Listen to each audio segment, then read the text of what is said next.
I'm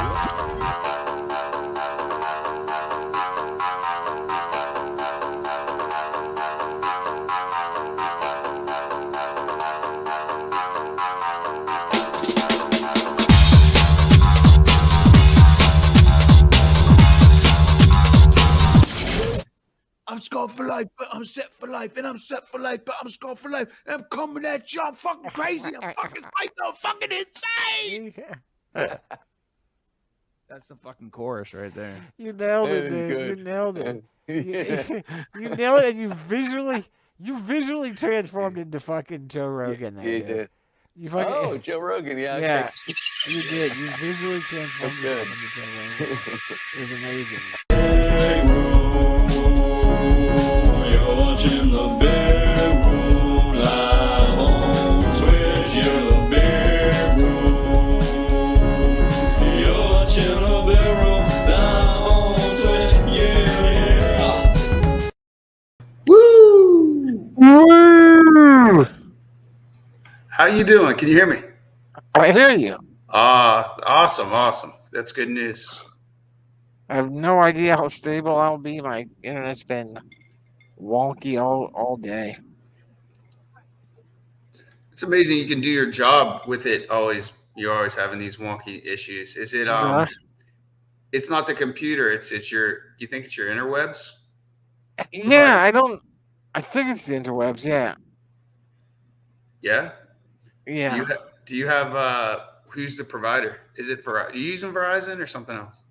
Verizon, yeah. Yeah, Verizon. I don't know. But yeah, it seems like but it holds up good enough for our sessions every time, but it'll go. It's weird because it'll go days or weeks. Wow. Being fine. And then we'll go through a day or three where it's just like, internet's gone. Oh, it's back. Oh, it's gone. It's back. I still think it's that crazy Bettis factory over there. They're sucking all the power, for 3 days.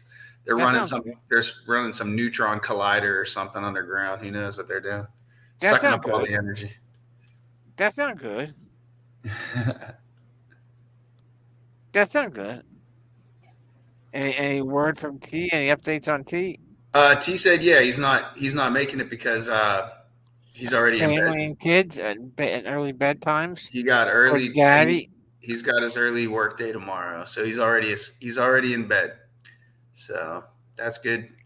Good for him. Hey. So it's me and you. But I was anxious to hear your story, and I still need to go work a little bit myself tonight.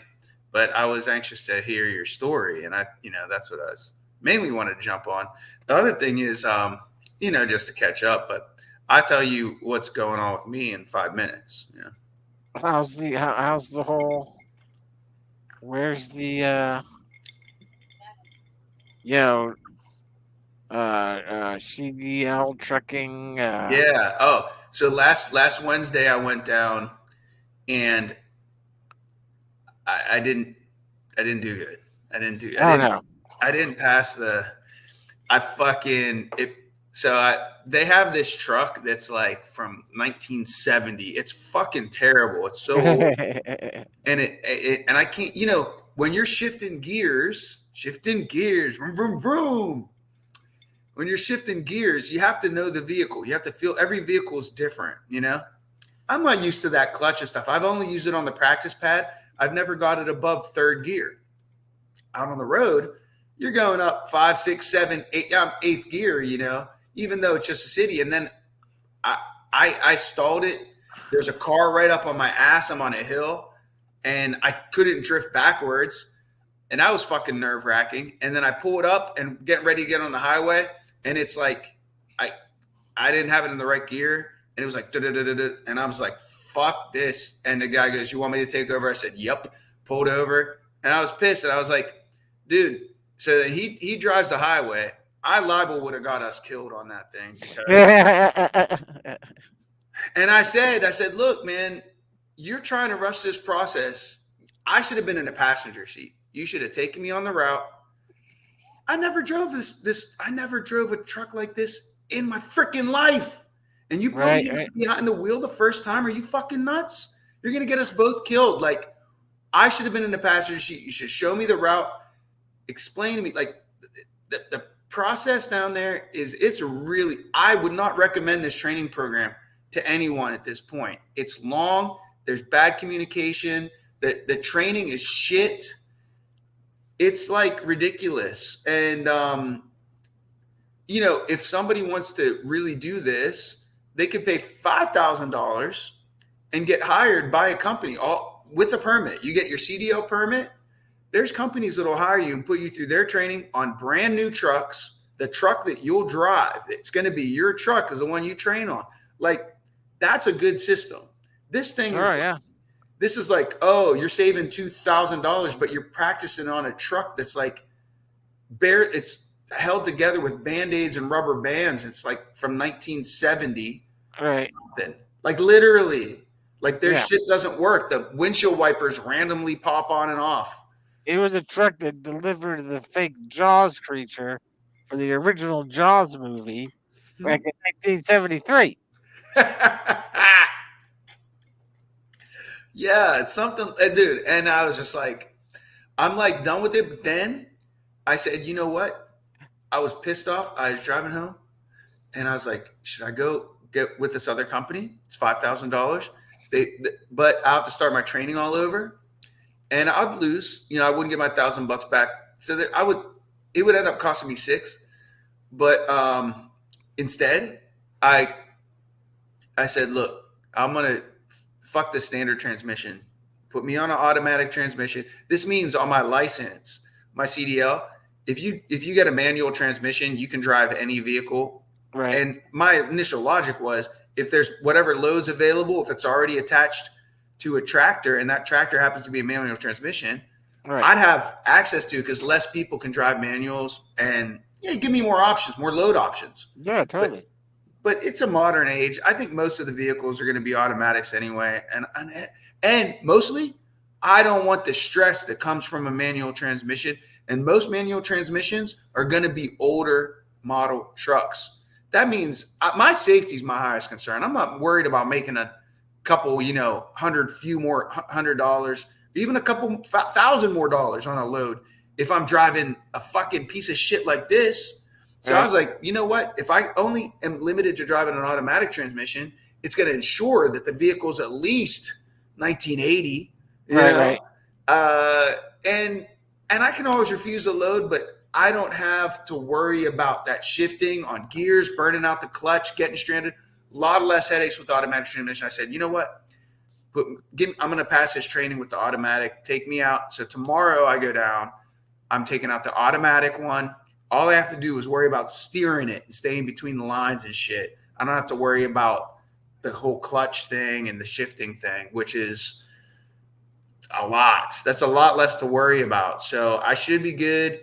And then I'm telling them, I said, listen, I want this done in 2 weeks. I'm done with this. Like, give me the time necessary. Schedule me more often. But they said, we ain't going to drag us on for another 2 more months. It's too much, man. I'm out here. I'm working Uber and Lyft. And the Uber and Lyft thing, I want to get into real estate investment. This is I drive around these neighborhoods, bro.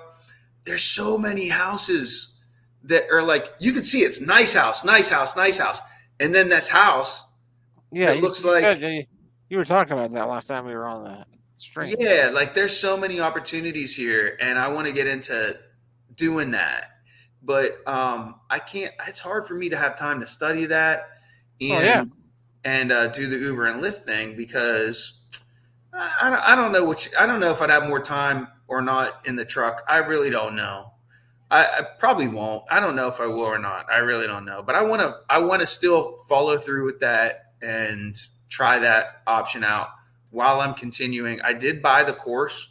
I don't know if I told you last time, but I was a course for a realtor. It was Memorial Day weekend, and they had a 40% off sale on this online course. So I bought the course, and it's just like the truck driving course that training online. It's 75 hours. It's a certified school, online school. It gives me all the hours I have, and once I complete the course, I get a certification that I can then go take the state exam and the federal exam, and I have all my 75 hours of required classroom time, and then I can get my real estate license. And I'm only a couple hours into this course, but it's a lot of legalese and stuff. Sure. And a lot of great information, and I'm really happy I'm taking it because it's going to serve me well in the real estate investment thing, like the fix and flip thing. That's where I see myself going, and then eventually I would like to get some rentals, and I'd like to try to get some Airbnbs going too. So that's what I'm looking at there, because I got to try to figure out, that's passive income, and that's income I'm not trading my time directly for. Yeah, I got to put a lot of time up front to get the money, to get the down payment, do the renovation work. But after that, if I do it right, I shouldn't have too many headaches. Like, you get a renter in there, if you pick a good renter, you got 10 years of steady, it's sometimes you don't get a good renter. I understand that. Everything has risk though. Everything. There's no easy way to make money, but this is a surefire way. And it's part of your portfolio. So like I have like $7,000 in my Roth IRA right now too, which is kind of cool because you're learning about companies. You still get to pick like how you allocate that money to earn interest, and you just pick a whole bunch of like different stocks to pay dividends.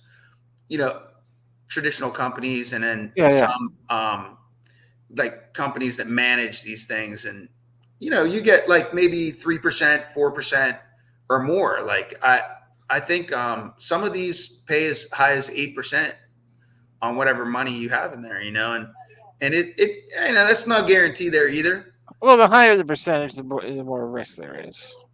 Yeah, I got $77 this past month. For one of mine investments. It's paid in dividends and then it goes back in. That's $77 that like I didn't need to work for. What I mean? There's a bank called Synchronicity Bank. I don't know if you've ever seen it. Oh yeah. Yeah. Synchronicity is one of they underwrite big companies like Musician's Friend. Whenever I buy something with my Musician's Friend card, that is processed through Synchronicity Bank. They have a lot of institutions that use their things, and they do a lot of free that predatory lending shit where you get envelopes in the mail. It's like, get this credit card, get this Visa, it's 0% interest, but you read the fine print and it's like it jumps to 30% interest, 29.9% interest. Oh yeah, I haven't looked into it. If you're late, like that at all. It's a great money making gimmick. The banks they're the savings branch on PayPal. So if you set up savings on PayPal, wow, that's a good bank to put. So you're thinking invest some money in them. Well, they have a high yield savings account. It's just total savings. Now you're limited. You can't draw money out more than 6 times a month. Mm-hmm. But currently it's 4.3% interest. That's solid.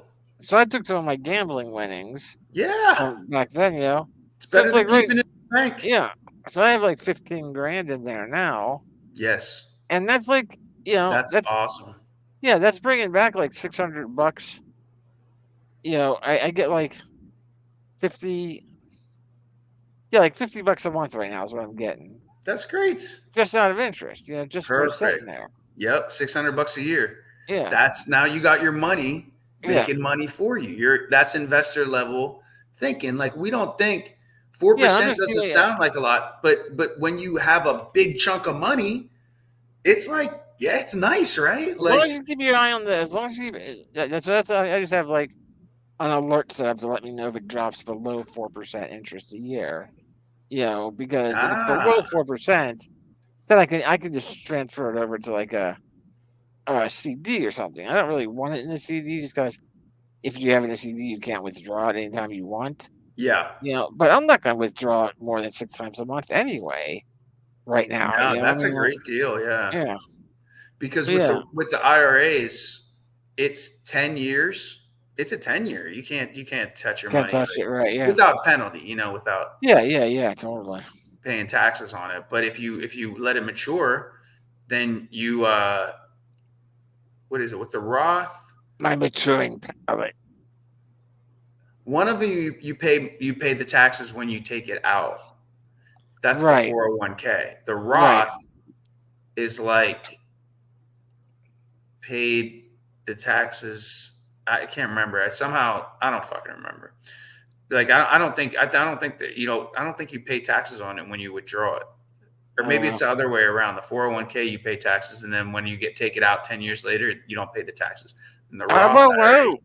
I don't I don't know.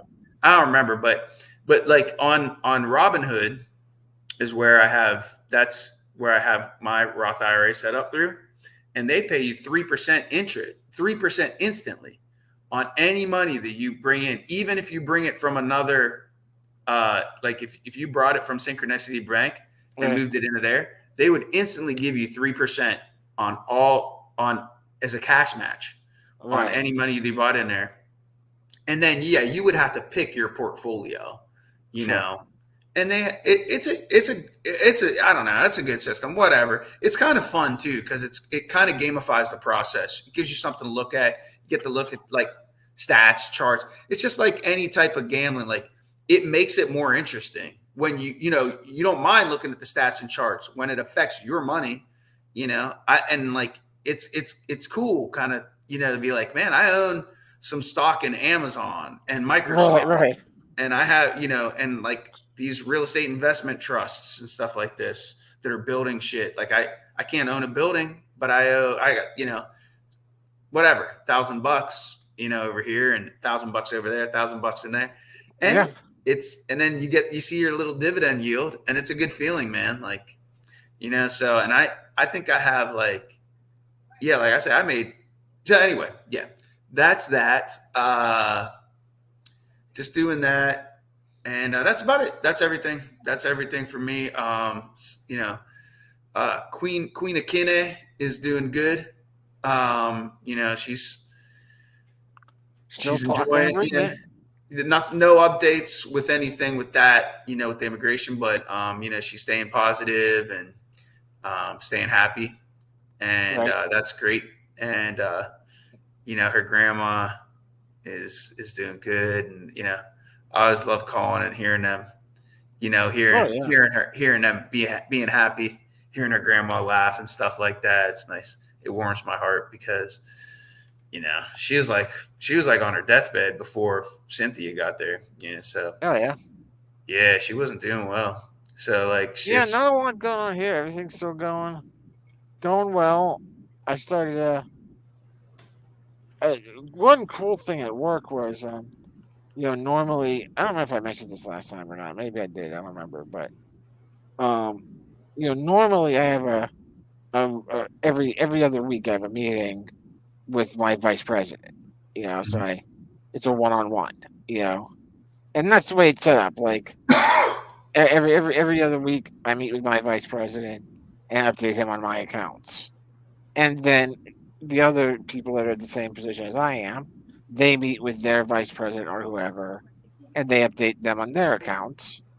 And then, those vice presidents, once a month, meet with Peter, the company president.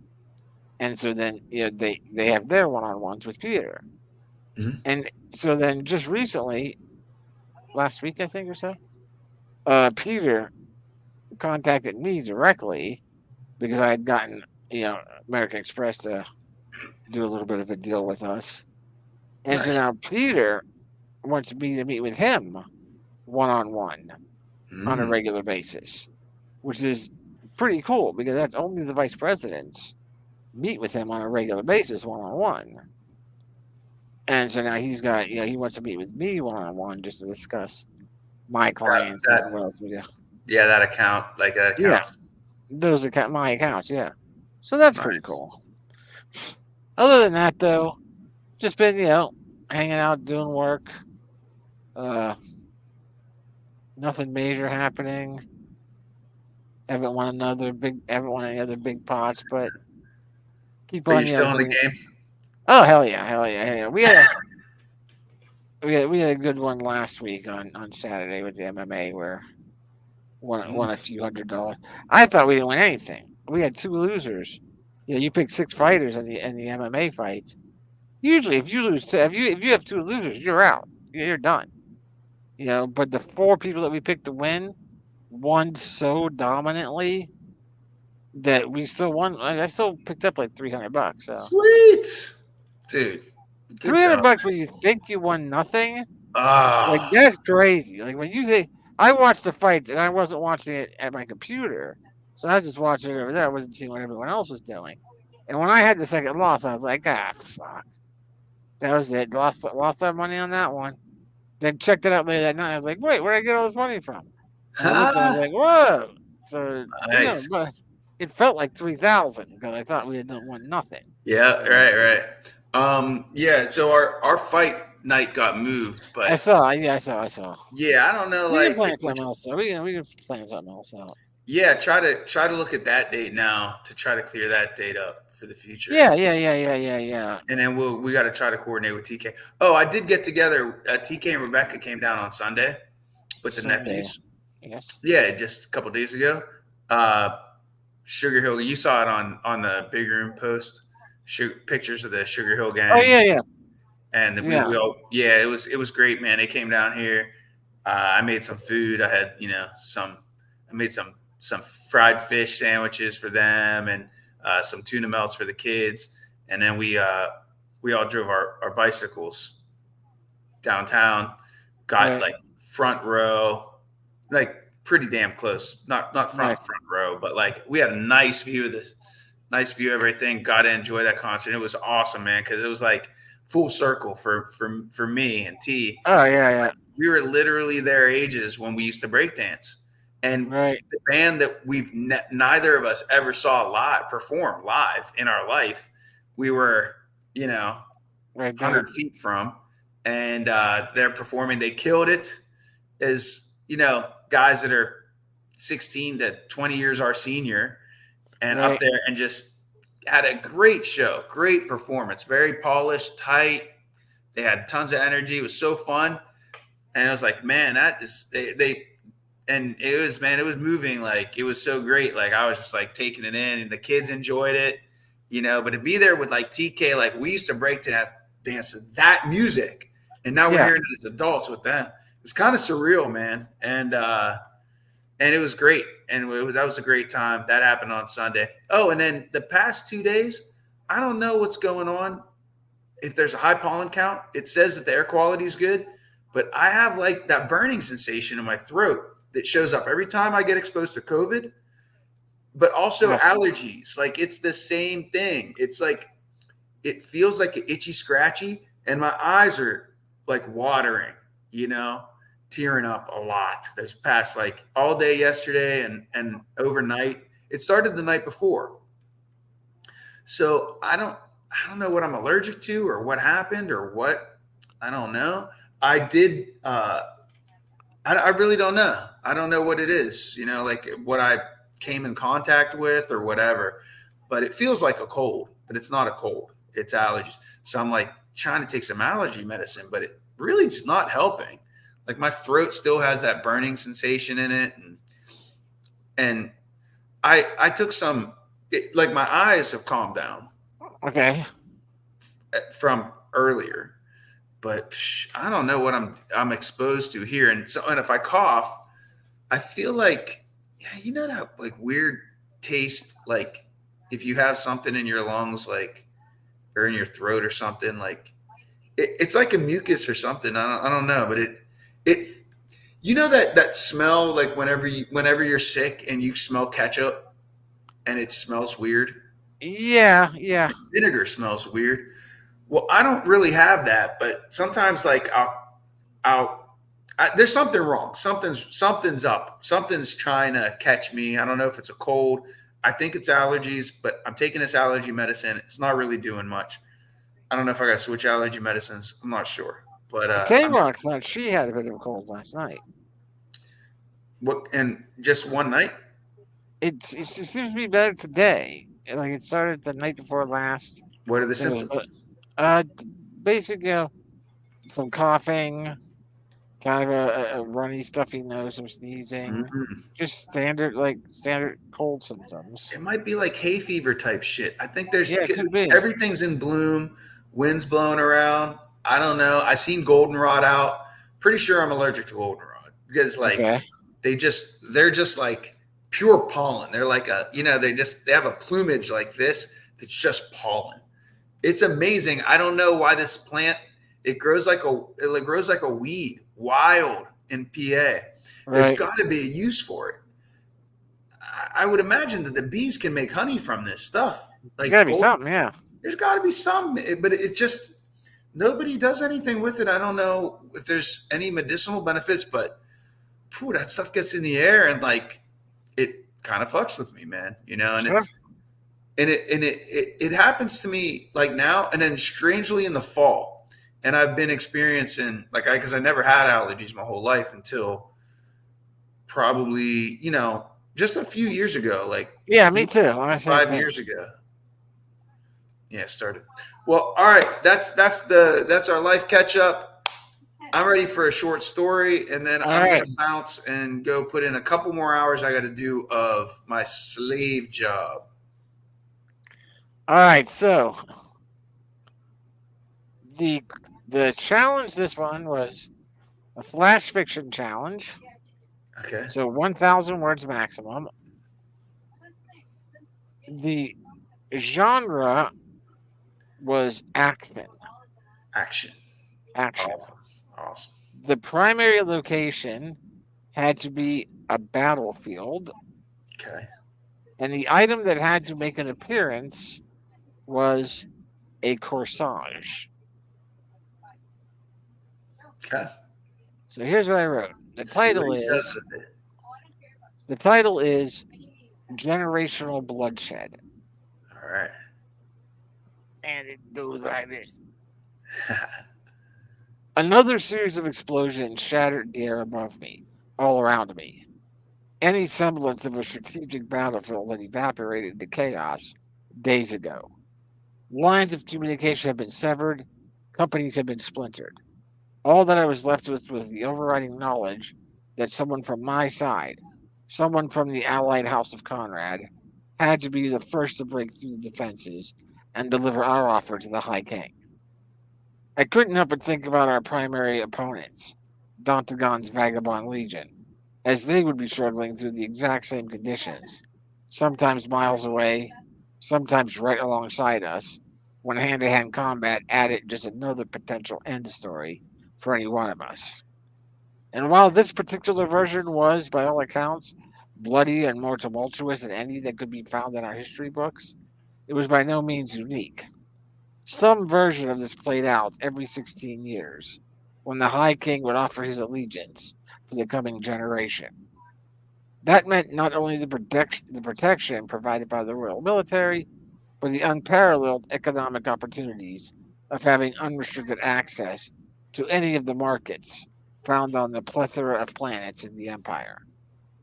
So, for a few months leading up to each 16-year anniversary, the leaders of the most powerful governments across the realm would consider their opportunities, their chances of being the one to gain the favor of the king, and put together their offer.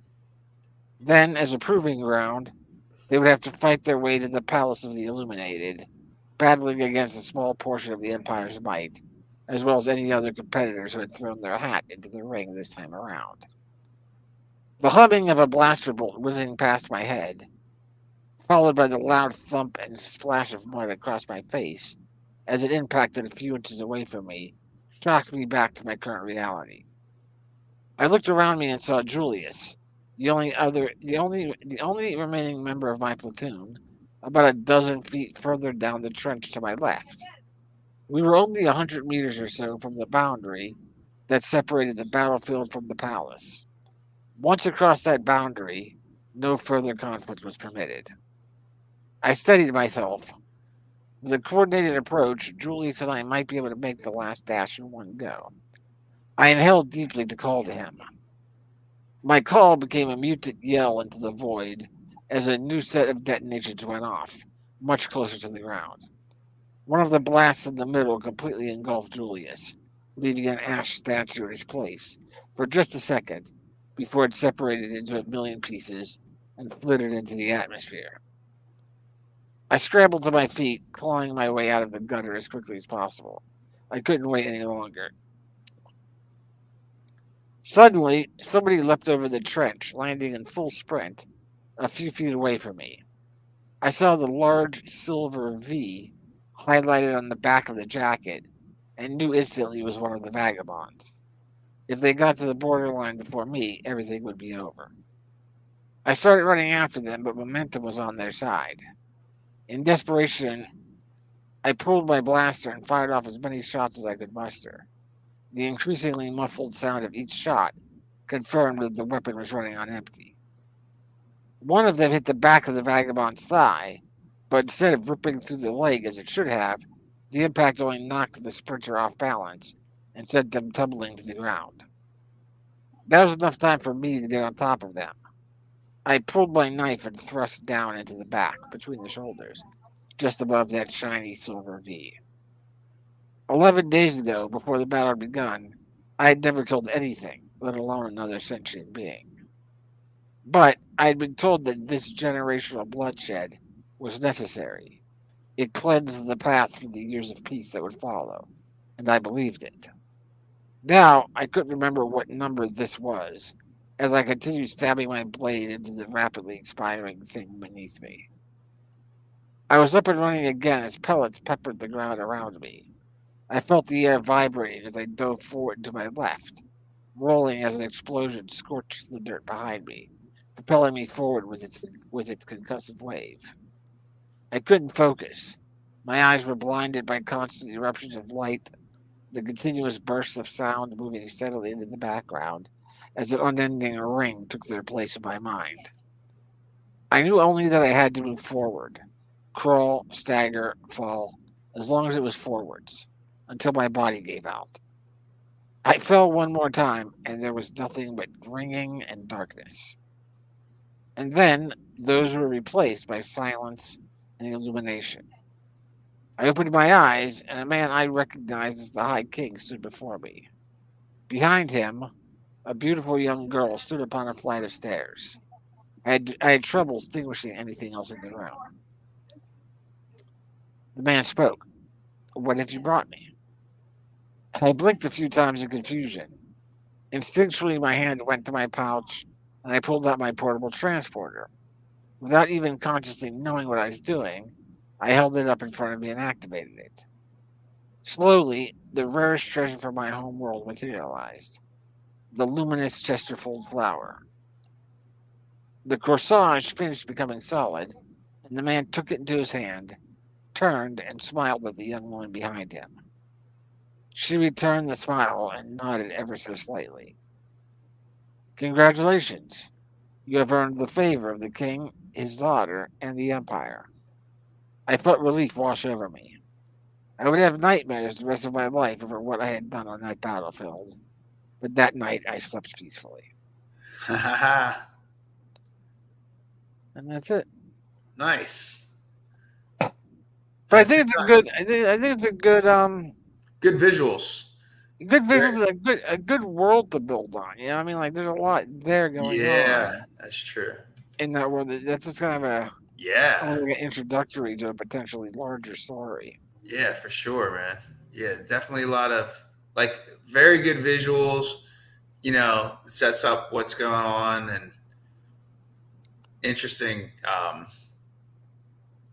Yeah, interesting story. That, like you said, you went into the backstory. You kind of want to know what happens afterwards and all that stuff. Yeah, so we'll see How where it many goes. words did you come in? Oh, that was 999 words. That's amazing. That's what you did the last one too. It might have been, yeah. Yeah, I usually come in right around 9. I come in within 5 almost all the time. Wow. That's Usually- freaking but awesome. Usually when I first do it, it's about 11 to 20 words over. Yeah, that's not bad. Yeah, and then I just have to edit it down to get it down to where it makes Sweet. sense. And then sometime tonight, I don't know when, but sometime tonight, I'm going to find out results on the 100-word microfiction Oh, nice. that I wrote a couple months ago. But they haven't sent out the results yet. Okay. That's So cool. we'll see where that goes. Well, you'll report But on yeah, that with us next week. We'll find out. Yeah. Get Stay out there. tuned. Just be safe on the driving. Thank you. And tune in next week to find out how BB fared on 100-word micro.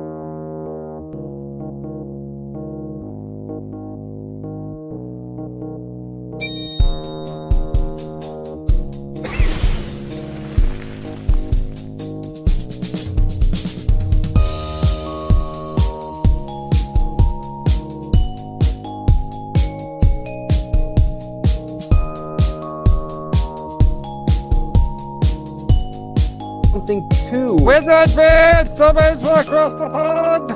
Rev.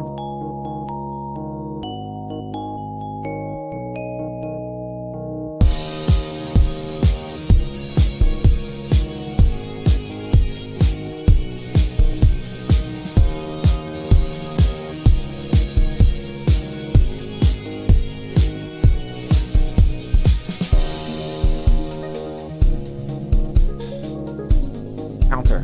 The encounter Farpoint, and that was the cue. With advance. What? Summon from the Romanian desert. No. River.